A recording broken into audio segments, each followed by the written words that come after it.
টানা বৃষ্টি আর উজানের ঢলে তিস্তার পানি বেড়ে আবারও প্লাবিত হয়েছে লালমনিরহাটের নিম্নাঞ্চল।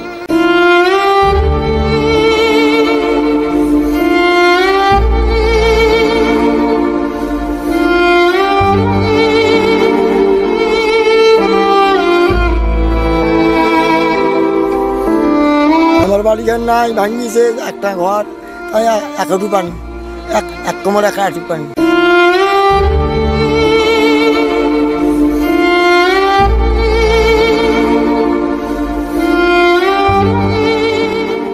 বন্ধুরা, এবার বাংলাদেশকে ডুবিয়ে মারছে ভারত। দফায় দফায় ভারত পানি ছাড়ছে। ভারতের সিকিম ও পাহাড়ি অঞ্চলে টানা ভারী বর্ষণের ফলে তিস্তা নদীর পানি হঠাৎ করে বৃদ্ধি পেয়েছে। লালমনিরহাটের হাতীবান্ধা উপজেলার ডালিয়া পয়েন্টে নদীর পানি বিপদসীমা অতিক্রম করেছে। সকাল থেকে হঠাৎ করে পানির প্রবাহ বৃদ্ধি পায়। পানির চাপ সামলাতে তিস্তা ব্যারেজের সব কয়টি গেট কিন্তু খুলে দেওয়া হয়েছে। বেশ দুরবস্থায় পড়েছে লালমনিরহাটের নিম্নাঞ্চলের মানুষ। সদর উপজেলা সহ হাতীবান্ধা, আদিতমারি, কালীগঞ্জের অন্তত 20টি গ্রামে কোথাও হাঁটু পানি, কোথাও কোমর সমান। রাস্তাঘাট ডুবে থাকায় চলাফেরায় দুর্ভোগ চরমে। পয়েন্টে তিস্তা নদীর পানি বিপদসীমা ছুঁয়েছে। এতে নীলফামারী, লালমনিরহাট ও রংপুরের নিম্নাঞ্চল প্লাবিত হওয়ার শঙ্কা তৈরি হচ্ছে। এতে করে দ্বিতীয় দফায় বন্যার কবলে পড়েছে সাধারণ মানুষ। তাদের জীবনযাপন অনেক কষ্টকর হয়ে গিয়েছে। তিস্তা নদীর বন্যা যেন তাদের পিছু ছাড়ছে না। বিশেষ করে লালমনিরহাট ও নীলফামারী একেবারে ডুবে যাচ্ছে। পানি উন্নয়ন বোর্ডের সূত্র অনুযায়ী কয়েকদিন ধরে টানা বৃষ্টিপাত হচ্ছে, যার কারণে ভারত থেকে বিপুল পরিমাণে পানি বাংলাদেশে নেমে আসছে। যেহেতু বাংলাদেশ নিচু এলাকায় অবস্থিত আর ভারত উঁচু অবস্থানে অবস্থিত, তাই ভারত থেকে সব পানি বাংলাদেশে নেমে আসছে।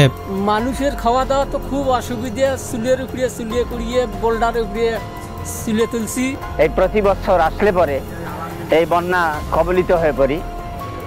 এই সমস্যার আসলে সমাধান কি আমরা জানি না। সেই সঙ্গে উত্তরাঞ্চলে অনেক বৃষ্টি হচ্ছে, যার কারণে নদীর পানি আরো বেড়ে যাচ্ছে। যার কারণে জেলার হাতীবান্ধা, আদিনাতি, কালীগঞ্জ, পাটগ্রাম, লালমনিরহাট সদর উপজেলার নিম্নাঞ্চল পানির নিচে তলিয়ে গিয়েছে। এই অঞ্চলগুলোর মানুষ কত কষ্টে জীবনযাপন করছে তা আপনারা দেখতে পাচ্ছেন। তাদের বাড়িঘরের মধ্যে পানি ঢুকে গিয়েছে।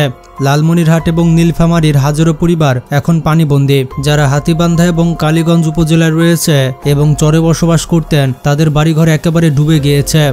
কিছু খাই নাই, বেলা 12টা বাজে রান্না করতেছি। পানির সমস্যা অনেক, পানির জন্য হাঁটতে পারতাছি না, চলতে পারতাছি না, রাস্তায় বয়ে বয়ে রান্না করতেছি। পানি উন্নয়ন বোর্ড বলছে উজানে ভারী বৃষ্টিপাতের কারণে তিস্তায় পানি বেড়েছে।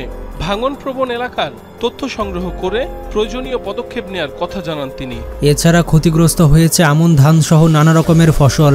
এছাড়া তাদের যে পুকুরের মাছ ছিল সেই মাছগুলো ভেসে গিয়েছে, যার কারণে কৃষকদের মধ্যে চরম উত্তেজনা তৈরি হয়েছে। ডালিয়া পানি উন্নয়ন বোর্ড জারি করা সতর্ক বার্তায় বলা হয়, সকাল 9টায় 52.15 সেন্টিমিটার অর্থাৎ পানি বিপদসীমা ছুঁই ছুঁই করছে। তবে কয়েক ঘন্টা পর দুপুর 12টায় পানি বিপদসীমার 5 সেন্টিমিটার উপর দিয়ে প্রবাহিত হচ্ছে। পানি উন্নয়ন বোর্ড থেকে বলা হচ্ছে আগামী 24 ঘন্টায় নদীর পানি আরো বাড়তে পারে এবং আশেপাশের মানুষগুলো অনেক আশঙ্কায় রয়েছে, কারণ আগামী কয়েকদিন আরো ভারী বৃষ্টিপাতের আশঙ্কা রয়েছে। ইতিমধ্যে তিস্তার চলাঞ্চলে রাস্তাঘাট এবং ফসলের মাঠ একেবারে ডুবে গিয়েছে। বর্তমানে তিস্তার ডালিয়া ব্যারেজ পয়েন্টে বিপদসীমার নিচে প্রবাহিত হচ্ছে নদীর পানি। খুলে রাখা হয়েছে 44টি জলকপাট। জগনবানের বাঁধের মাথা দেখতেছেন আপনারা। এই বাঁধটি যদি ভেঙে যায় তাহলে পরে দেখা যাবে যে বাঁধের যে ভাটি অঞ্চলটি, এই ভাটি অঞ্চলে আমার 9 নম্বর ওয়ার্ডের ব্যাঙ্গেরহাট, চৌধুরীহাট সহ এখানে কাশিরাম, তুজভান্ডার সহ বিস্তীর্ণ এলাকা একেবারেই নদীগর্ভে চলে যাবে। অনেক এলাকায় সড়ক যোগাযোগ ব্যবস্থা বিচ্ছিন্ন হয়ে গিয়েছে। এখানে একমাত্র যাতায়াতের মাধ্যম হচ্ছে নৌকা এবং ভেলা। পানির চাপ এতটাই বেড়েছে যে আমন ধান সহ বিভিন্ন ফসলের ক্ষেত এবং মাছের পুকুরও পুরোপুরি ডুবে গিয়েছে। তিস্তার এলাকার এক বাসিন্দা বলেন, আমরা নদীর পাড়ের মানুষ, সব সময় আতঙ্কে থাকে। কখন জানি ভারত গজলডোবা বাঁধ ছেড়ে দিয়ে আমাদেরকে ঘুমের মধ্যে না ভাসিয়ে দেয়, আর এটা করতে ভারতের এতটুকু বুক কাঁপবে না। বিশেষ করে ভারতের উজানে যে গেট রয়েছে সেটির নাম হচ্ছে গজলডোবা বাঁধ। এই গজলডোবা বাঁধ ভারতের পশ্চিমবঙ্গ সরকার নিয়ন্ত্রণ করে থাকে। যখন গ্রীষ্মকাল থাকে এবং খরার মৌসুম চলে তখন এই বাঁধের গেট বন্ধ রাখা হয়। বাড়িতে গতকাল 8টা থেকে শুরু করি আমাদের বাড়িতে পানি উঠেছে।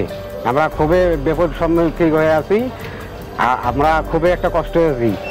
আপাতত এখনো আমরা যে রাস্তায় উঠে গেছি, আমাদের এখানে সরকারিভাবে কোনো সহযোগিতা আমরা পাই নাই। আমার মহিষকোষা ইউনিয়নের 9টা ওয়ার্ডের 7টা ওয়ার্ডেই নদী গর্ভে বিলীন। এবং এই 9 ওয়ার্ডে 4000 বা 4500 পানি বন্দি মানুষ এই বন্যায় মানে ভুগতেছে। আর বর্ষাকাল আসলে ভারতে গেটগুলো ছেড়ে দেয় এবং বাংলাদেশের মানুষকে পানিতে ভাসায়। দেখুন বন্ধুরা, বাংলাদেশে বৃষ্টির পানিতে বন্যা হয় না, বন্যা হয় ভারতের উজান থেকে যে পানি নেমে আসে সেই পানিতে। গত কয়েকদিন রাতে টানা বৃষ্টি হচ্ছে, এখন উজান থেকে যে পানিগুলো নেমে আসছে তার কারণে ঘরবাড়িতে পানি ঢুকে গিয়েছে। গরু ছাগল নিয়ে অনেক আমরা সমস্যায় আছি। গরু ছাগল বাছুরও নিয়ে আমরা কোনো জায়গায় যাইতে পারছি না, উঁচু জায়গায় নাই, সব জায়গায় পানি বন্দি হয়ে আছে।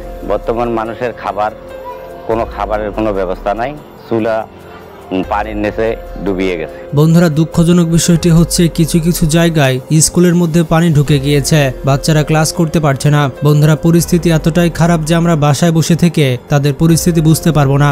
ভিডিওটি সম্পর্কে কোনো মতামত থাকলে কমেন্টে জানান, আর ভিডিওটি বেশি বেশি শেয়ার করে সবাইকে জানিয়ে দিন।